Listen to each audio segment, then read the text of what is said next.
We've said it before and we'll say it again, Bertrand Russell was not only a philosopher of logic. He was a fearless activist who challenged governments, traditions, and even the idea of war itself. If you missed our first episode on his life, be sure to check it out.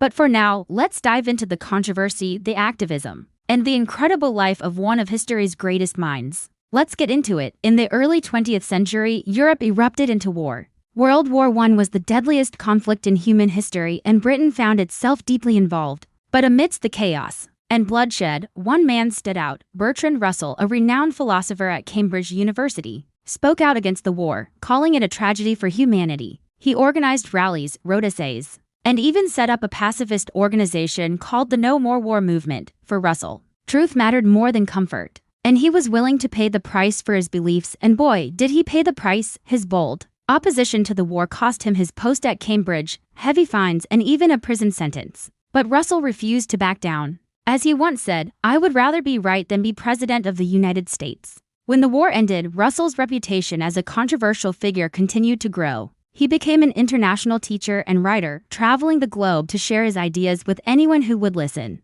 In 1927, he published a book that shocked many, Why I Am Not a Christian. In it, Russell challenged the idea of religious faith, arguing that belief in God was not based on reason or evidence. The book sparked heated debates and was even banned in some places. But it also inspired millions to question tradition and think for themselves. Throughout his life, Russell wrote numerous other books and essays on a wide range of topics from politics to ethics to the nature of knowledge. He was a prolific writer who helped to shape the intellectual landscape of the 20th century, but Russell was not content to simply write about the world. He wanted to change it. In his later years, he turned his attention to the greatest threat of his time, nuclear weapons, with Albert Einstein. He co-authored the Russell-Einstein Manifesto, which warned leaders of the dangers of nuclear war. The manifesto called for international cooperation to control the arms race and prevent a global catastrophe. Despite his old age, Russell remained active, marching, protesting, and even getting arrested for peace.